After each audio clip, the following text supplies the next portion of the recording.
Varsity Club, welcome back to another classic. This week there is a massive game against number 13 Nebraska, and guess what? They're not picking us to win. Not like I'm dead serious. They're not picking us to win. Lee Corso was saying Nebraska is going to be CVU. We're 6-0. We're 4-0 in the conference. We've done incredibly well, but he's saying Nebraska is better and battle tested. Let's see. Now, to be fair, Nebraska's only loss is to number 3 Ole Miss. They lost by 10. Super difficult game, but they've beat Maryland, Colorado, Rutgers by a lot, and we didn't really beat them by a lot. Michigan State, Illinois. I don't know if their schedule's better than ours. I mean, we beat number 4 UNC, so we did not lose at that point. We beat a lot of teams that I think were pretty good. Okay, Rutgers we barely beat. UVA we blew out. Our margin of victory is massive. How are you not picking us? On a note that is less frustrating though, we ended up landing Amir Carson, defensive tackle, and Deion Sanders, two guys that I'm incredibly happy to have. So when you go down the list of our actual recruits, we have a 4-star in Dylan Baker at a guard. We have Armani Ferdinand, who's a 4-star tight end. We have John Cooper, a 3-star guard. Kenny Davis, a 3-star defensive end. Demel Hill is going to be a 4-star athlete for us. We have Chris Wade, going to be a 4-star tackle. We got Mark Wood, another 4-star tackle. Amir Carson, a 4-star defensive tackle. Deion Sanders, a 4-star tackle. We got no one else right now, but we're working on it. And even though we landed 2 more 4-stars, we're still way behind Notre Dame because Notre Dame has 5 5-stars. They're built a little different right now. But with that massive blowout victory last week and a little bit of help from our friends over there at Florida who lost to Texas, we ended up being the number 1 team in the nation. Now, I would be hyped, but we've been here, so act like you've been there before. Clemson is pretty much tied with us in terms of the actual college football playoff standings. Ole Miss is there at number 3, which you obviously heard a little bit earlier, and UNC and LSU fill that out. Florida again falls at number 6 right now. We're facing a very tough Nebraska team who's ranked 14th in terms of the college football playoffs poll, but 13th in the coaches poll. And just sort of go down, you see Air Force, BYU, South Carolina, SMU, Arkansas, Indiana down there at your top 25. Things are about to get spicy. Now we're hitting the pressure point of the season. And speaking of pressure, we put a whole lot of pressure on the voters to make sure that Jason Barr is back up at the top. A 300-yard rushing game, 7 touchdowns, and 32 yards in the air means he's back up top of the Heisman vote, where he belongs. Now for conference standings, a very big game. Nebraska right behind us, pretty much tied, but we have the overall record standpoint. This is a very important game. Playing at Nebraska with a brand new quarterback who is a little nervous. This is bringing back some of the early day memories. We're going to see what we can ultimately do, but it's going to be an absolute tough one for Thornton to come out here and dominate a little bit and show that he can get the job done and be safe, because he's the only quarterback we have actively on the roster. And I'm serious, like we have more that could possibly come in and play, but again, he's redshirted, so I don't really want to waste that. We have Kendrick, who's redshirted, who is an athlete, and then it's really, do we play Jeremy Willis or Mitchell or somebody else at QB? It's not really pretty. I think, though, realistically, if something were to happen to Thornton, we'd probably put one of our playmakers at quarterback and just let them run around a little bit and pray to God they can throw the football somewhat. Thornton's having a pretty good drive so far. Things are just starting off, but he's been in the running game pretty much a lot, and we're trying to make sure that, again, he doesn't take any super big hits. 2nd and 4. Thornton again, taking his time. He's got to get rid of that. When we had a guy open, but the pressure got to him, we had to get rid of it. Nebraska is a very good team that is itching to get back into the top 10, and in order for us to make sure they don't, we've got to absolutely come out here and dominate today. Jason Barr, I think he got that, and he did. Thank God the refs gave us some spot. Also, to my knowledge, this is the first time in school history we've rocked the all-cream uniforms, at least for the season, and I'm excited to see what we do. I mean, we won a championship, so we're going to call them the champagne uniforms. Dropping back again. Thornton, all the pressure in the world. Riley's going to catch that when it gets a good gain of 14. I'm not exactly in love with the pressure that's been getting at Thornton. I wish we had a little bit better blocking right now, but again, Nebraska is a team full of big dudes that can get pressure real quick. This has been a good drive so far. 8 total plays. Things are looking good. Thornton again under center. He's got Stewart underneath. Stewart is a little shy of the first down marker, though. 3rd and 1. Sean Stewart's going to stay in the game here. Giving Barr again a little reprieve, considering how much he's been carrying the load the past couple of weeks. He deserves it. Barr is also in the top 5 for rushing yards alone this season, so you love to see what he's doing, and if he keeps carrying like that, he might be number 1. I don't care that it hasn't been a quick drive. I just want it to be an effective drive. That's really what matters to me the most right now. Thornton again feeling the pressure, and they get to him. They have got to do something about just letting these dudes run wild at him. At the same time, we got to switch our play calls up, because I think if we run plays that are a little quicker and can have him do some quicker reads, it's less about those defenses guys getting in the backfield on him. Oh, he's got a guy in goal with a double move, and Jared Golden saves at the 1. I think it's a touchdown, but we'll take the spot regardless. 1st and goal. Barr's back in. The blocking was perfect on that play, and Barr gets his 18th rushing touchdown in the season. He might be breaking what Marvin Durbin said a couple of years ago. A long, methodical drive, but you know what? When you got a brand new quarterback in there trying to figure things out, you got to do something like that. And look at this, swarming all over the running back. Ray Walton was ready for that play. Let's see what Nebraska can ultimately do. 2nd and 16 after that big loss. We're trying to get out to the edge. We got a couple of guys there. Hemphill's going to stand him up and bring him down for loss of 1. Trying to bring a little bit of pressure here, especially on their linebackers. I mean, especially on their front. See what they can do. Their quarterback isn't going anywhere as Mark Mullins gets another sack, one of the top defensive ends in the nation, and he's proving it time and time again. I also just want to apologize because Mark Mullins just set the single season record at Cascade Valley. Or maybe it was, I don't know, whatever record he broke, we didn't actually see. Whether it was single season or career, we'll look at it later, but he broke it and we got to go give him some love for that. Barr back here with the run. They're going to tackle him for pretty much no gain. Now, Barr just came out of the game, and I'm hoping that's not an injury we're seeing here, which absolutely scares me. Stewart's going to come in. Stewart's going to try to make some moves, gets a guy to miss or two, and again, it's right back to the line. This offense is really good, even without Cedric Riley, because Thornton is great, but when there's just Thornton and there's no Barr, this is a scary team for a lot of different reasons. Now, Thornton's going to try to pick up some. He gets one, but Jason Barr is the engine that makes this team go. When we don't have him, doesn't matter who's the QB, it's not good. Now, we do get an injury report here. Minor injury. We'll turn the game later, but we keep playing him now. I say we sub in Stewart. When he's ready to come back, we'll be good to go. That's honestly a massive relief that we're going to have him back, but I do want to be careful with that because one injury could equal another injury, could equal a whole lot of injuries. And look at Mike Hemphill get in the backfield for nearly a safety on that play. I talked about it a lot in the previous episode, but Hempill is one of the just most dynamic players we've ever had in Cascade Valley. That dude finds ways to get it done. And their quarterback says, you know what, you're not tackling for a loss this time. He picks up 10 big yards. Trying to keep as much pressure as we can here. 3rd and short. Watching the running back out of the backfield. He's going up the middle. We got a lot of pressure. There's a fumble. He's going to end up dropping that. We get the sack, we get the fumble, and we almost get the recovery, but instead, they're going to be having the ball deep in their own territory. Patterson was fighting a double team, forces himself through, helps get the hit with Mullins, and we're going to have the ball right back. Now, again, Stewart's going to be our lead back for right now until Barr's back. I imagine either later this quarter or a little bit later on, but you know what? He is a great back in his own right, and it gives him a time to shine and hopefully not transfer. Nebraska has yet to get a single first down. That is just a testament to how good this defense has been for us today. Couple of adjustments here for Thornton. Rolls out to his far side. He's going to keep him moving. Again, he doesn't really like what he's seeing on the field, and he's going to try to keep the chains up, however. Stewart back by Thornton there. Finds an easy gap, goes up the middle, and that's 6 good yards. Start of the second quarter, we still obviously have the ball. Pretty much at field goal range. Dump it down a little bit here, letting Stewart try to do a little bit of something, but again, he's shifty, just not quite what Barr is. 2nd and 6, Thornton makes that adjustment again. Staying in shotgun this time. Got a guy open. It's going to be Robert Roth who gets immediately rocked. Robert Roth probably has some of the most sure hands in the team. So for him to drop a pass, you know that it was an absolute monster of a hit. 3rd and 6 again. Thornton ready to get things going.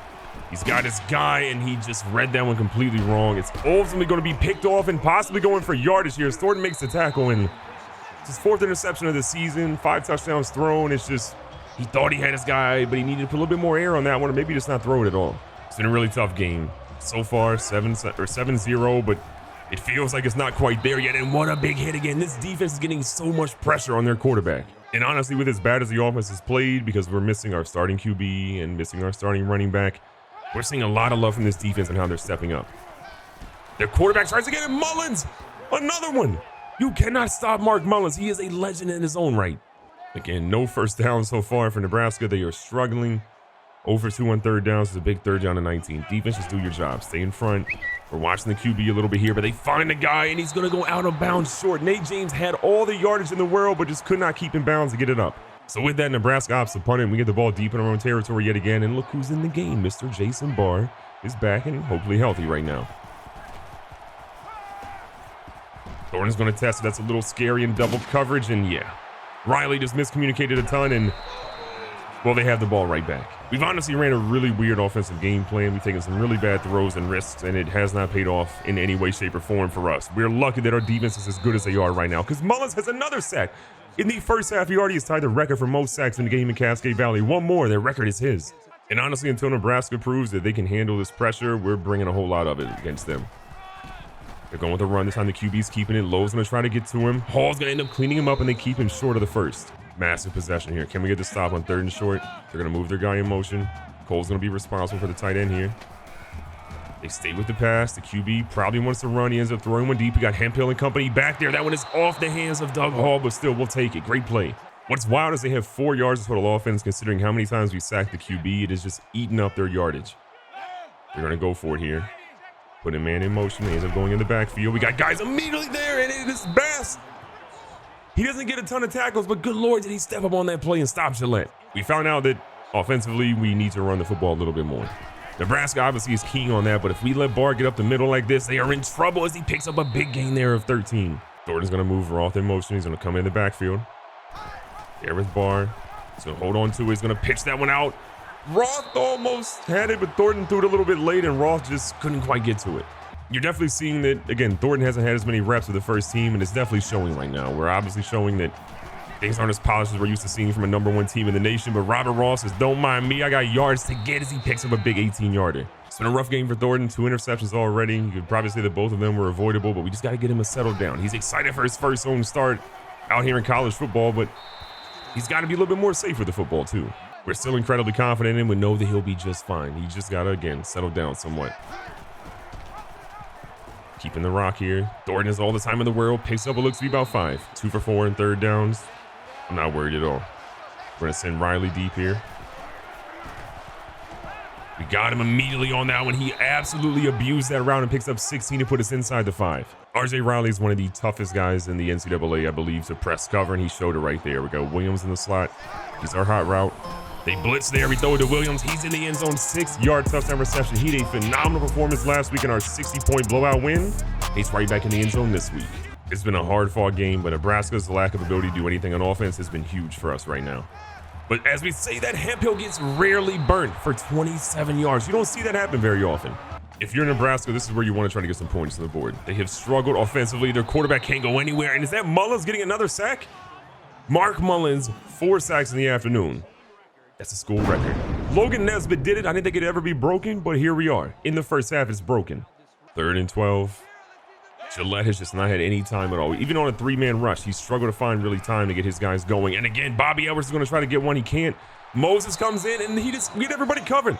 The secondary is doing such a good job that Moses and Mullins are wreaking havoc back there. We're deep in our own territory. We've been here before, and we know we can get out of it. We just got to find some blocking and find some movement. Jason Barr, like what I'm seeing again, solid game for 5. Barr's had a good game, about 50 yards so far. It's been effective. We just need a little bit more.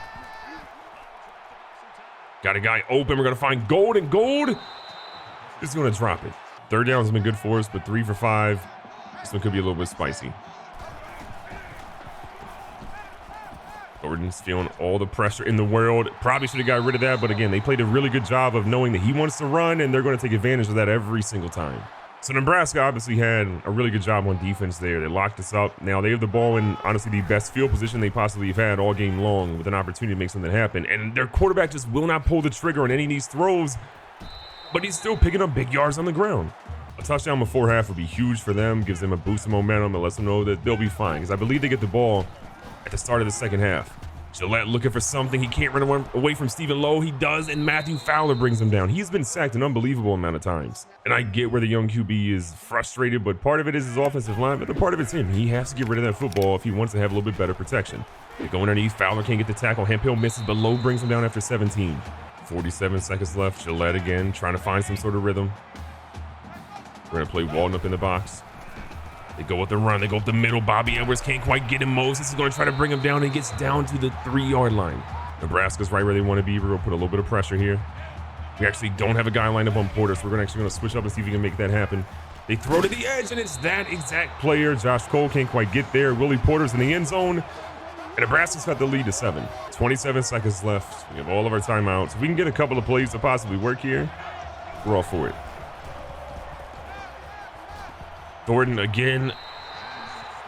I mean, it's tough for him to escape these guys because they're right there. A rough game offensively, a pretty good game defensively. The second half is going to be a scary one for us. First down for Nebraska. Gillette actually played really well at the end of the first half. Let's see what he does here. Immediately dumps out to his running back. We pick him up, but he gets 10. Trying to stop any momentum here. They're going to go with a little bit of a QB keeper. Walton gets absolutely run over. We're going to see what we can. Everyone's getting torched. Gillette's feeling it. It is incredibly important for us to get that same pressure we're getting in that first half right about now on their guy because Gillette is feeling all the momentum on his side and he's trying to take advantage of it. He goes for a quick dump down here. Hall's going to hit him. Walton falls down. The other Hall comes through and John delivers an eight-yard hit. Trying our best to keep a hold of them, but Nebraska again is feeling it. The quarterback's going for it. He is scrambling, and this is the dude that all of a sudden we're having a really tough time stopping. Stephen Lowe's ankles got absolutely torched on that play. He should have had that guy, but again, this is a tough quarterback to get a hold of. Go with a run. This time we're going to see Austin Houston step up with a big tackle for loss. We're pretty much going for, I don't know, a QB spy almost every single play now because we kind of have to. He's going for the run. Cole's going to try to get to him. We can't quite get there. Ray Walton does stand him up and drop him after 9 to make it 3rd and short. This is one of the more pivotal plays right now. A lot of our guys are gassed. They've been chasing the quarterback nonstop. He brings Stevens in motion. They throw one in Hemphill. A big-time player making a big-time play. Hemphill's going to pick that one off. He's going to break the tackle. He is an offensive weapon. He's a defensive weapon. Now he's racing down the field against Matthew Fowler, and he's in the end zone for the touchdown. Mike Hemphill is the greatest corner ever to play in this team. It's not even close. I've said it every week that I think he's probably one of the best, if not the best. Every week he proves me right. Every week. Gillette was having a monumental momentum build of a game, was finding ways to break down this defense through the running game. He throws a pass, but he threw it to the wrong guy. Hemphill was not having that at all and took it to the house. Big 3rd down and 4. We need the defensive line to get a little bit of pressure here. Gillette is pretty gassed in the moment.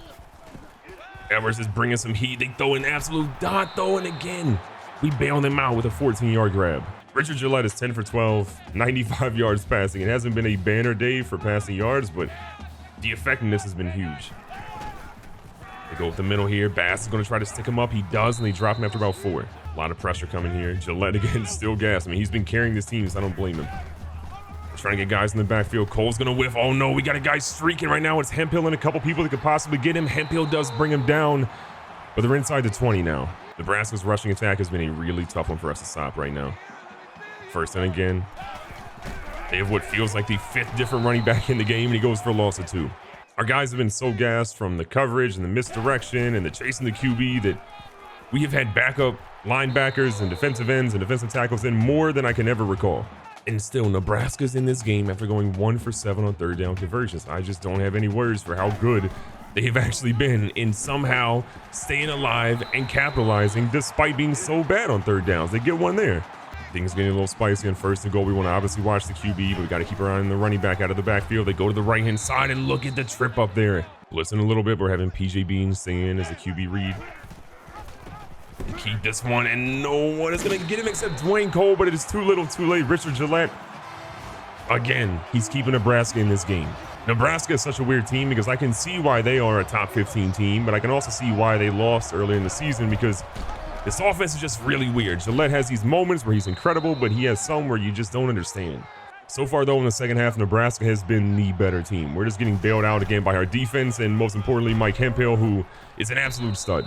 1st down. Thornton doesn't like what he sees, makes a quick little adjustment. He's got a guy in Williams who's going to try to cut up, but he's not going to find much success with only 3. 2nd and 7. Thornton going from under center this time. Had a guy, but again, the pressure was just too much. The one thing we've definitely found is that Thornton is fast, but he's not quite that fast. He's not a guy that's really going to be a burner nonstop, but he does have good vision as he finds Williams down the field for a 35-yard grab. Now they're going to challenge this. I'm going to pray that was actually a catch because that was a big 3rd and 15. Let's see what Williams has here. Oh, yeah. He got 1 foot down 100%. We're good to go. No shot. This is an unbelievably close game. The turnovers obviously haven't helped us out too much, but Barr in the limited time he's had the rock today has been phenomenal, and you love to see it. Thornton and Barr in the backfield, a super dangerous combo for any defense to have to look at. End up giving it right to Barr, who again, not a great carry, but 2 yards is better than none. Still making some great plays. 2nd and 8. Box is pretty stacked. Thornton recognizes it, but before he could even get rid of the ball, dudes were already in the backfield. I feel for Thornton because part of it has been his fault today, but there's a large part that has not. There's just been horrible offensive line blocking. Even on halfback screens, he has guys immediately in the backfield, which is going to be tough to deal with. And now we got to settle for a field goal, which isn't the end of the world, but a touchdown would have been better. 37 yards. This is going to be a lineup from Hancock. It's been really good this season, maybe even award-winning. That one is perfectly down the middle, and we'll extend our lead to 10. 1st down for Nebraska, deep in their own territory. How can they answer back after that incredibly long drive we had that worked out decently well? 2nd down for Nebraska. They had 2 running backs in the backfield. Both those guys have made some big plays today, but we're going to get a big stop here as John Hall comes up to get him after 2. 3rd and 4.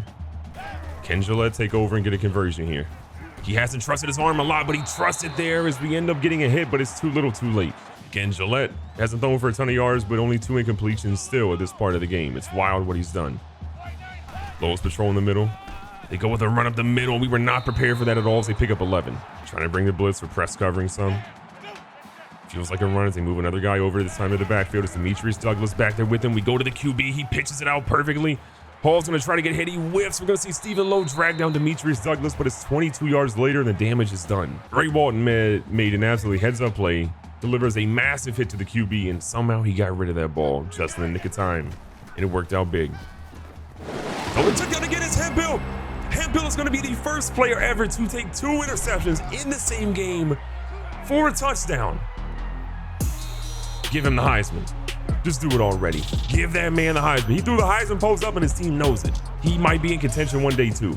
Nebraska was cooking up the perfect drive. They were right where they wanted to be, which is gaining momentum and getting ready to be in scoring territory. And then they had that happen for the second time today. No corner is perfect. Players will get burnt from time to time. Even Hemphill gets burnt from time to time. But every so often, if you test that man in the wrong way, he's going to make you pay, and that's for sure. Josh Cole can't quite get there, but he does stop him after 6. Third down. Can Nebraska bounce back? They're not out of this game fully, but it's not looking great for him either. Stephen Lowe, though, sticks with it and brings him down for a big loss, and that is not ideal for Nebraska as time is running out. We've got the ball. We've got really good field position. We're on the road. We're going to see what we can do here to try to just take some time off this clock and make sure Nebraska doesn't have an opportunity to make anything happen. Bringing the clock down under 3.5 minutes. Barr's going to take this carry again.